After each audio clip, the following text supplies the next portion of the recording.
Yes, I know you've been waiting for the 4-inch Gizzard Swimbait. That's what we're going to do next. Can you feel the excitement in the air? It's just brimming with excitement. Okay, we know the process by now, right? Let's get started. Camera boy, go ahead and turn the camera off.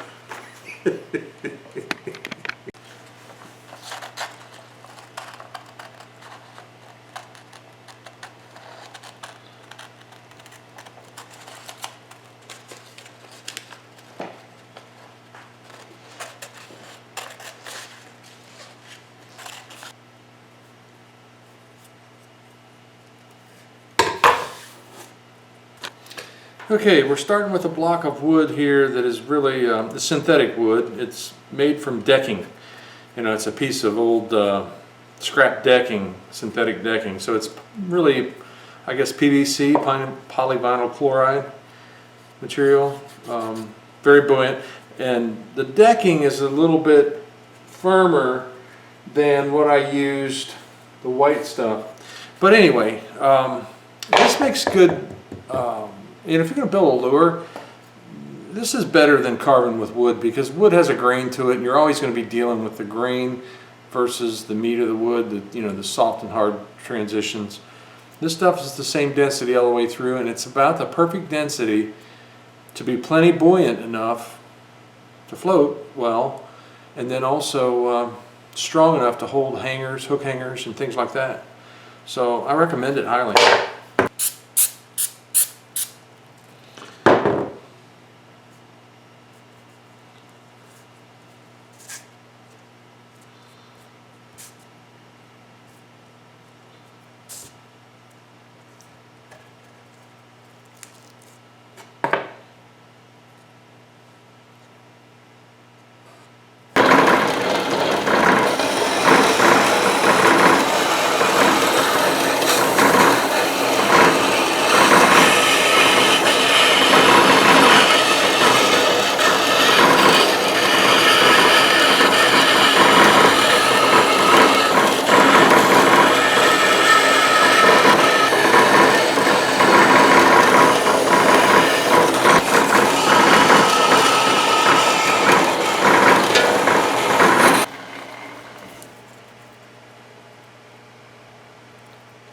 Wiggle, wiggle, wiggle, wiggle, wiggle, wiggle, wiggle.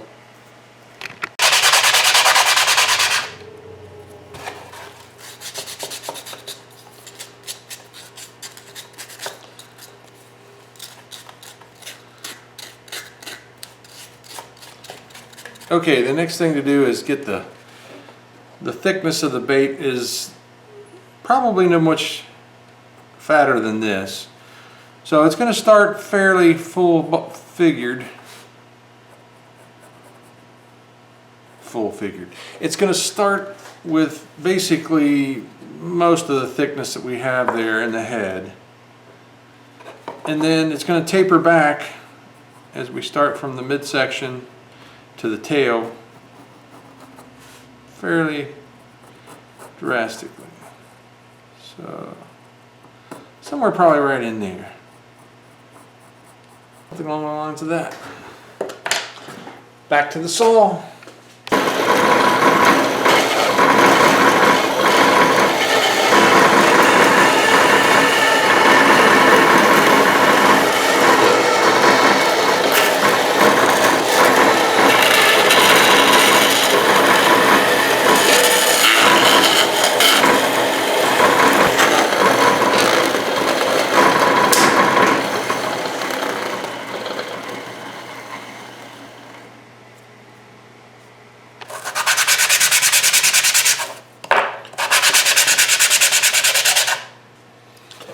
Okay, now it's time to give the shape to the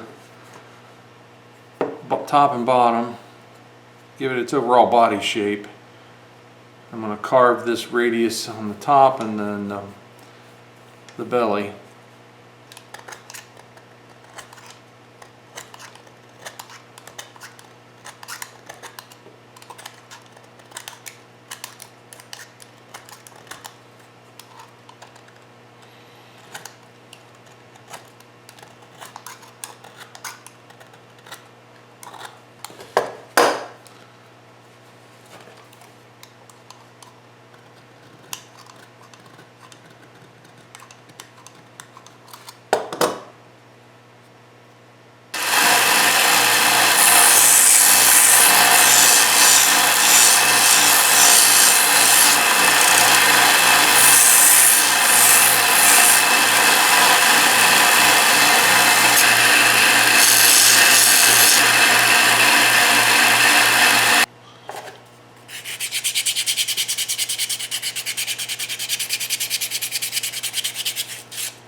So this standard model was proposed by Salam, originally from Pakistan, you see here, and two American theorists, Weinberg. And their theory was taken hold in the late 1960s. Between those constituents, we distinguish four fundamental interactions. So we've got gravity, we're familiar with that. Welcome to Synctuition.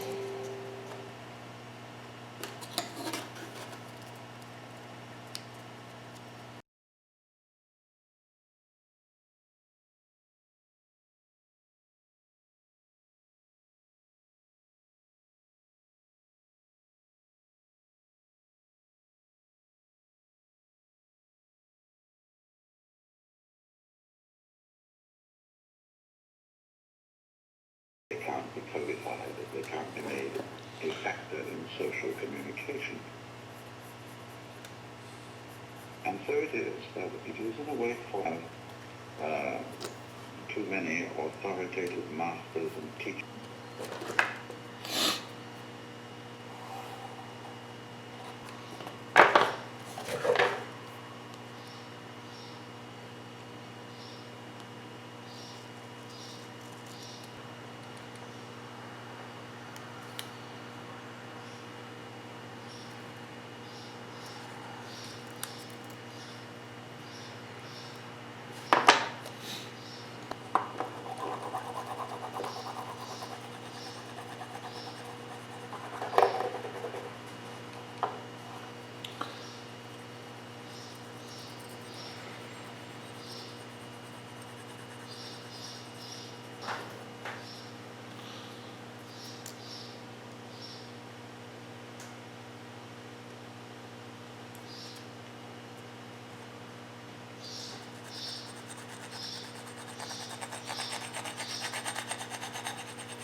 Okay, we've got the model complete. We've got the model complete, and now we need to make a mold of this so that I can, get my first resin pour, and it'll have the flotation beads in it and everything. This is I can't cut this up. This is my master model for my body mold.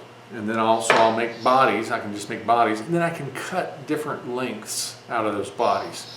And so I need to make that mold real quick. And if you watched the last video, I'm learning how to use.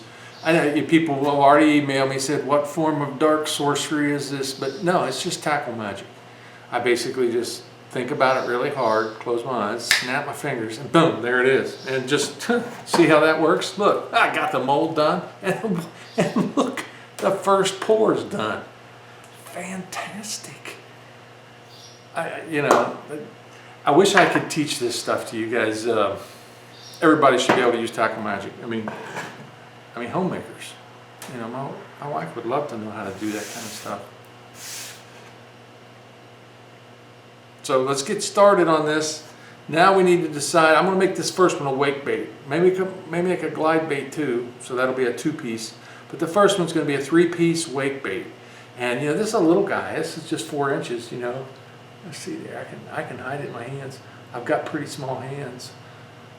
So let's get started.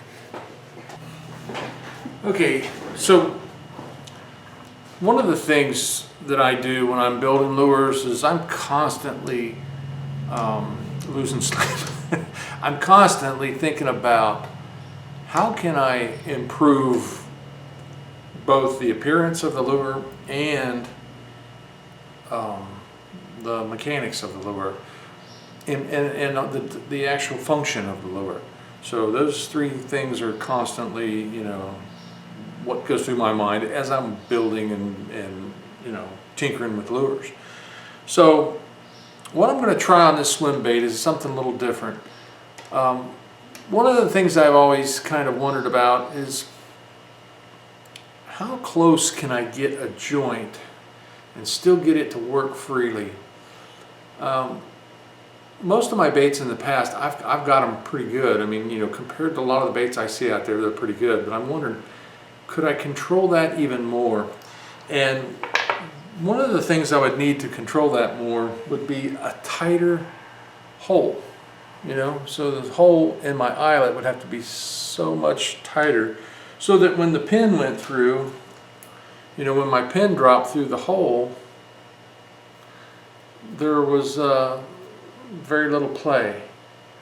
So I've decided to try the shaft and eye of a hook. You know, I could take this is the shaft of a hook, and I've bent the end of it. So now I can't, you know, I can't pull out. By the time my pin's in there, man, that's going to be tight, you know, tolerance.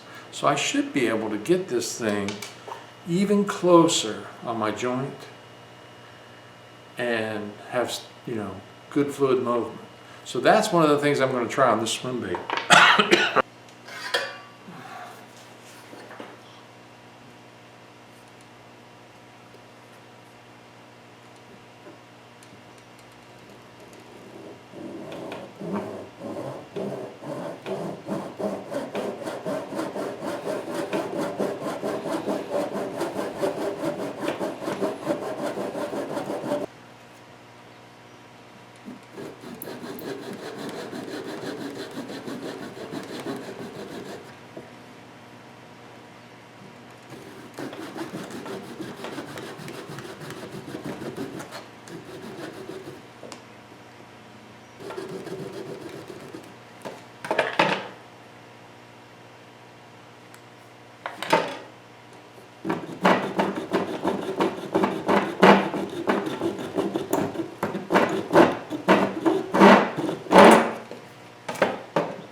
Okay, we got him ready for a water test.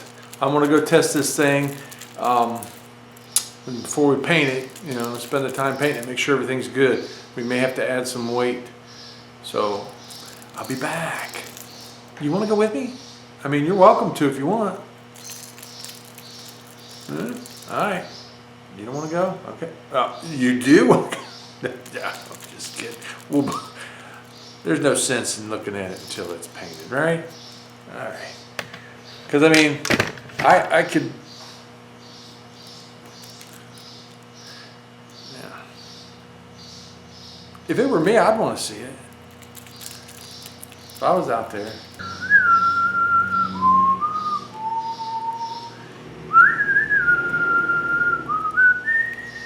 That's one bad little gizzard shad.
looks pretty good. I'm ready to go fishing again.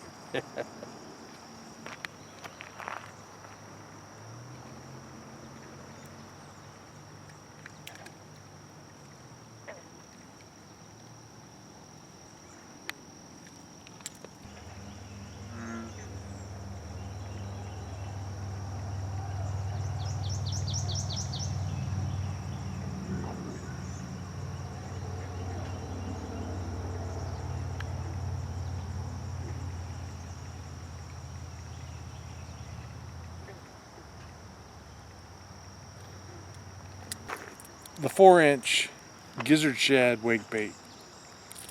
You better get you one of these. Break off.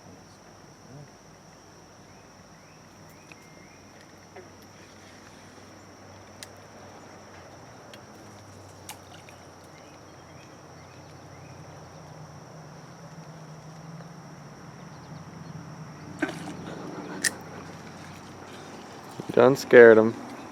Okay, just want to thank everybody for tuning in, and I hope you enjoyed this build half as much as I did. It's a lot of fun building these lures for me. If you haven't hit that like button yet, please do so, and if you haven't subscribed, subscribe. And until next week, well, let's see. I don't know if I'll get one out next week, but maybe the following week. Got another build in mind, so stay tuned for the next exciting lure.